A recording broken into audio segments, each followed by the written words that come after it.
Hello everyone. In this video, I'm going to share the next topics related to OSPF, that is Open Shortest Path First. इस video से पहले मैं आपको ये suggest जरूर करूंगी कि आप OSPF की लेक्चर 1 सीरीज जरूर देख लें, बिकॉज उसी के आगे नेक्स्ट टॉपिक्स हैं ये जो मैं इस सेशन में करवाने लगी हूँ. So let's start. हाँ जी, यहाँ पे आप जैसे मैंने नया कराने से पहले थोड़ा सा रिवाइज करते हैं पिछला वाला. दैट इज एरिया क्या है, एबीआर क्या है, एएसबीआर क्या है. देखिए, मैंने पिछली वीडियो में भी लेक्चर 1 में भी ये बात बोली थी कि अगर हमारे पास कोई टेलीकम्युनिकेशंस कंपनीज हैं, लाइक एयरटेल है, रिलायंस है, तो ये क्या करती हैं, ये पूरी एक कंट्री को, फॉर एग्जांपल हमारे इंडिया को ही, ये एज अ होल नहीं ट्रीट करती. ये जोन्स में अपने एरियाज डिवाइड करती हैं, like north east, western zone, north area, ये सब कुछ डिवाइड करती हैं. और उसी जोन्स को मैं वर्ड यहाँ पे हम ओएसपीएफ में हम यूज करते हैं एरियाज. अच्छा, इसका फायदा क्या है? इसका नंबर 1 फायदा ये है कि अगर एक एरिया के अंदर कोई एक नेटवर्क खराब होता है, एरिया की डेफिनेशन क्या है? Group of networks. अब वो अगर एक नेटवर्क खराब होता है तो उसकी इंफॉर्मेशन बाकी एरियाज को जरूरत नहीं है देने की हमें, तो हम यहाँ के समराइज इंफॉर्मेशन ही आगे पास ऑन कर सकते हैं. सो अगर मैं ये कहूँ कि एक एरिया को मैं इस तरीके से खोल के लिख सकती हूँ कि एक एरिया में बहुत सारे राउटर्स हैं या बहुत सारे नेटवर्क्स हैं, वो एक और राउटर के साथ जुड़े हैं, that is also known as designated router. अच्छा, ये भी हो सकता है कि एक ही राउटर, अगर एरिया छोटा है तो, और उसमें एक ही router, it acts as a DR and it acts as a area border router also.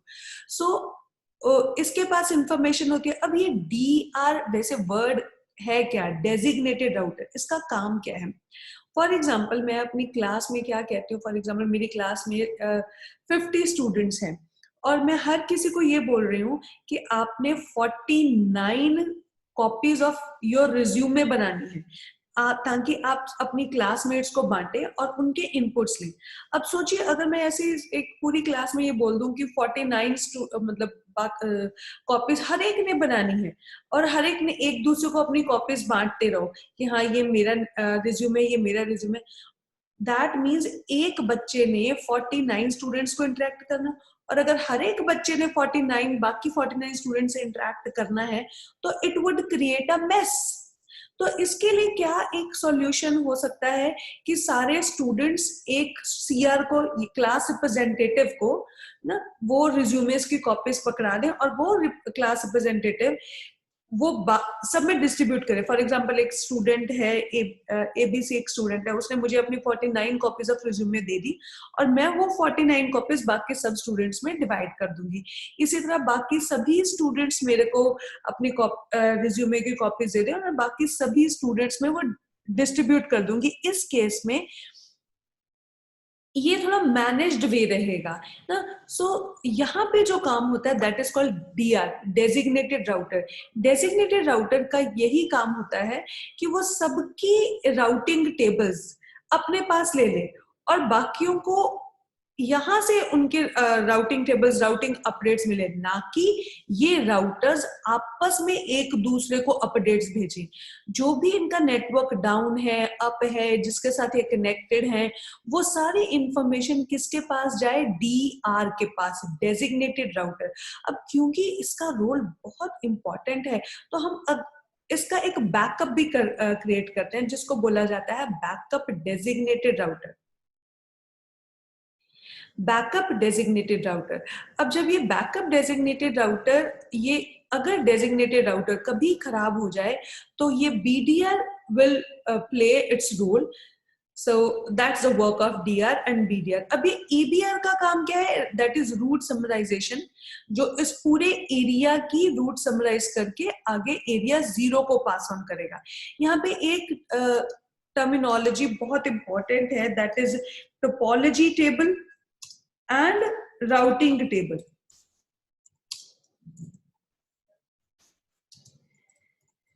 Topology table and routing table होता क्या है? देखिए, क्या रहता है, इसकी भी हम एक एग्जांपल के साथ बात करते हैं।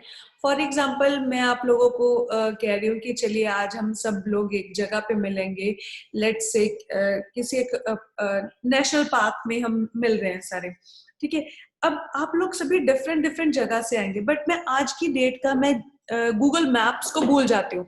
मैं आज से 5 या 10 साल पहले की बात अगर करूँ तो when we had paper maps ना, मतलब अगर हमें कहीं जरूरत है तो हम पेपर मैप खोल सकते थे, लेकिन आज की डेट में okay fine we have G maps, but just for the moment just forget that we have G map. तो हम लोग क्या यूज कर रहे हैं, एक पेपर मैप। तो आप लोगों को मैंने कहा कि ठीक है ओके, हमारे शहर में एक बहुत बढ़िया नेशनल पार्क है, तो लेट्स एक्सप्लोर इट टुडे।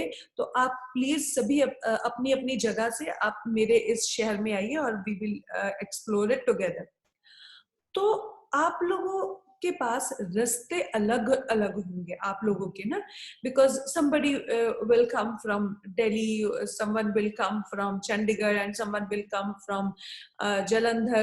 तो इन ये सब के इनके रास्ते अलग अलग होंगे, लेकिन इनके पास मेरे इस जगह का अगर मैं कहूँ, suppose let's say this is Chandigarh, तो इट्स चंडीगढ़ का एक मैप वो कॉमन रहेगा, चंडीगढ़ का मैप कॉमन रहेगा, लेकिन उनके एंट्री पॉइंट्स टू चंडीगढ़ वो डिफरेंट होंगे ना। जब तक वो चंडीगढ़ में एंटर करेंगे तब मतलब चंडीगढ़ में भी वो एंटर करते भी है तो भी उनका route follow towards a national park would be different. So topology table is the like your map of Chandigarh, and routing table is just जो हर एक बंदा अपना route follow कर रहा है। So topology table यानी map of a place would be same for every person, but the route followed for every person would be different। Same इसी तरह हर एक राउटर को अपने एरिया के बारे में सब कुछ पता होगा, यानी उस एरिया में कौन कौन से नेटवर्क्स हैं सब कुछ पता होगा हर एक राउटर को। लेकिन वो क्या फॉलो करता है किसी एक राउटर तक पहुंचने के लिए, उसका रूट क्या होगा, that would matter. So routing table सबके अलग हो सकते हैं, but topology table within an area would be same. So this is the difference between topology table and routing table. अब बात करते हैं एडी की। AD stands for administrative distance. अब ये एडी है क्या, देखिए एक्चुअली क्या हुआ कि अगेन हाइपोथेटिकल एग्जांपल कि एक राउटर के ऊपर मेरे एक स्टूडेंट ने ओएसपीएफ कॉन्फ़िगर कर दिया, दूसरा स्टूडेंट आया, वो थोड़ी देर के बाद आया था, उसको नहीं पता था कि इस राउटर के ऊपर ओएसपीएफ कॉन्फ़िगर्ड है ऑलरेडी, उसने अपनी तरफ से उसके ऊपर EIGRP कॉन्फ़िगर कर दिया। और तीसरा स्टूडेंट थोड़ी देर के बाद आया, वो वहां पे पहले वाला नहीं था, उन्होंने रिप कॉन्फ़िगर कर दी। तो अगर आप सोचो तो राउटर तो बेचारा पागल हो जाएगा कि हाँ भाई मैं कौन सा कॉन्फ़िगरेशन उठाऊं, OSPF की, EIGRP की, रिप की। तो उस केस में हमारा एडी जो रहता है वो एक टाई ब्रेकर रहता है। एडी वैसे अगर डेफिनेशन देखो तो that gives the trust worthiness of the routing protocol, trust worthiness of the routing protocol. तो यही चीज एक ना टेबल एक फिक्स है टेबल कि administrative distance, directly connected routes का एडमिनिस्ट्रेटिव डिस्टेंस 0 रहेगा। और इस तरह मैं सभी ये बताती हूँ, जितना किसी रूट का एडमिनिस्ट्रेटिव डिस्टेंस कम होगा या जितना किसी राउटिंग प्रोटोकॉल का एडमिनिस्ट्रेटिव डिस्टेंस कम होगा, वही राउटिंग प्रोटोकॉल वो राउटर फॉलो करेगा। मतलब ये कि अगर मैंने किसी राउटर को सी यानी डायरेक्टली कनेक्टेड सिर्फ किसी एक डेस्टिनेशन के साथ कॉन्फ़िगर कर दिया और मैंने OSPF को भी उसी राउटर पे कॉन्फ़िगर कर दिया, तो router will follow the directly connected route. Why? Because AD value of C is 0, so C 0, static route की 1, EIGRP की 90, IGRP की 100, OSPF की 110 और RIP की 120। मैं एक बार फिर से बताना चाहूंगी इसके ऊपर कि अगर सपोज एक राउटर के ऊपर मैंने OSPF भी कॉन्फ़िगर कर दिया और RIP भी कॉन्फ़िगर कर दिया, तो router actually will follow OSPF, क्योंकि OSPF की AD वैल्यू कम है एज कंपेयर टू RIP। सो जिस भी राउटिंग प्रोटोकॉल की AD वैल्यू कम होगी वही राउटर फॉलो करेगा। सो this is AD। Now comes router ID क्या है? देखिए राउटर आईडी एक्चुअली काम आती है हमारी डीआर को चूज करने के लिए, बीडीआर चूज करने के लिए। अब ये डीआर और बीडीआर, अभी हमने ये कहा था, ये बताई थी बात कि डीआर एक्चुअली क्या करता है, सब राउटर्स के अपडेट्स लेता है। अब ये डीआर बनेगा कैसे? कौन राउटर डीआर बनेगा और कौन राउटर बीडीआर बनेगा? डीआर यानी डेजिग्नेटेड राउटर, और कौन सा राउटर बैकअप डेजिग्नेटेड राउटर बनेगा? ये एक्चुअली डिपेंड करता है कुछ चीजों के ऊपर, जैसे कि हाईएस्ट ओएसपीएफ इंटरफेस प्रायोरिटी ना, ये मैं अभी थोड़ी देर में बताती हूँ कि ये क्या चीज होती है। और दूसरा, अगर ये प्रायोरिटी इक्वल है तो राउटर आईडी जिसकी ज्यादा है वो राउटर डीआर बनेगा। अब इससे मैं थोड़ा फिर से रिवर्स गियर में थोड़ी बात करूं तो राउटर आईडी क्या होती है? देखिए राउटर आईडी एक्चुअली राउटर, जब भी हम ओएसपीएफ कॉन्फ़िगर करते हैं किसी राउटर पे तो ऑटोमेटिकली एक आईडी उसको मिल जाती है।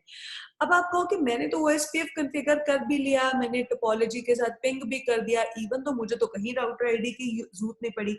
आपने नहीं दी चाहे ना, लेकिन वो ऑटोमेटिकली एक राउटर आईडी उसको मिल जाती है ना।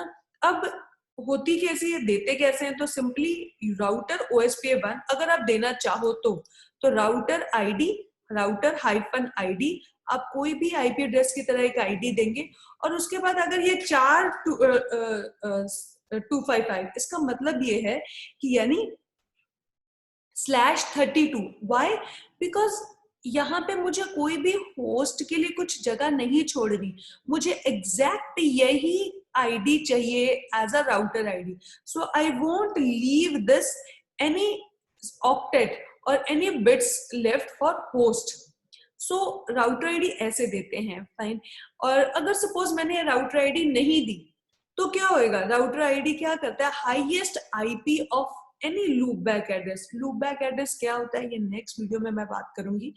बट अगर मैंने ऐसे नहीं कॉन्फ़िगर किया तो वो पहले राउटर देखता है कि क्या कोई राउटर आईडी, देखिए इसको एक बार से फिर से समझते हैं कि राउटर देखता है कि क्या मैंने कोई राउटर आईडी की कमांड दी है उसके ऊपर। अगर नहीं दी तो फिर वो चेक करता है कि क्या मैंने कोई लूप बैक आईडी दी है, लूप बैक इंटरफेस के ऊपर आईपी दिया है। अगर मैंने कोई लूप बैक इंटरफेस के ऊपर भी आईपी नहीं दिया तो वो क्या करता है? तीसरी चीज और लास्ट, वो अपना बेस्ट हाईएस्ट आईपी एड्रेस को अपना राउटर आईडी मान लेता है। मैं फिर से बात कर रही हूँ, अगर एक राउटर के ऊपर मैंने राउटर आईडी नहीं कॉन्फ़िगर करी तो राउटर सबसे पहले तो देखता है वैसे कि क्या मेरे को कोई कमांड ऐसी असाइन करी गई है कि router OSPF1 router ID this. अगर मैंने ऐसी कोई राउटर आईडी की कमांड नहीं दी, अगर मैंने नहीं दी तो वो देखेगा कि क्या मैंने कोई लूप बैक इंटरफेस के ऊपर कोई कमांड दी है। अगर मैंने लूप बैक इंटरफेस भी कमांड के थ्रू नहीं दिया तो फिर वो अपना हाईएस्ट आईपी इंटरफेस, मतलब कुछ किसी भी फिजिकल इंटरफेस के ऊपर हाईएस्ट आईपी एड्रेस को क्या ले लेता है? Router ID. अब ये लूप बैक आईपी क्या रहते हैं ये नेक्स्ट वीडियो में देखते हैं।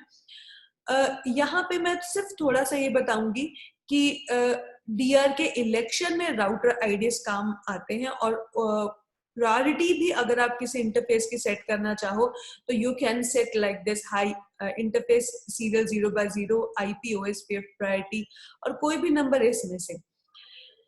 नाउ एक यहाँ पे बहुत इंपॉर्टेंट बात है वो ये कि कॉस्ट या मीट्रिक फॉर OSPF क्या रहता है? मीट्रिक क्या होता है एक्चुअली? मीट्रिक क्या रहता है कि अगर मेरे पास सोर्स टू डेस्टिनेशन दो रास्ते हैं तो कौन सा रूट फॉलो करेगा डिपेंड करता है कॉस्ट पे। मतलब ये कि जैसे डिस्टेंस वेक्टर राउटिंग प्रोटोकॉल में वो रूट फॉलो किया जाता था जहां पे कम नंबर ऑफ हॉप्स रास्ते में आते थे या कम नंबर ऑफ राउटर्स रास्ते में आते थे। लेकिन OSPF के केस में हमारे पास फॉर्मूला है, that is 10⁸ divided by bandwidth. So जितनी 10⁸ सॉरी,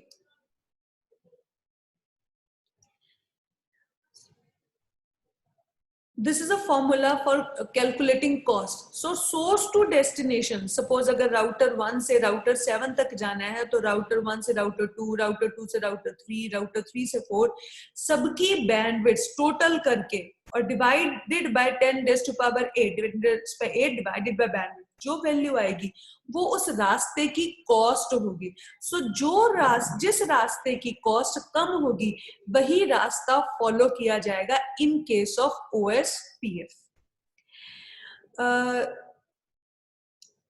नेक्स्ट एक चीज ये जो है OSPF packets, let's discuss it in next video. Thank you for listening.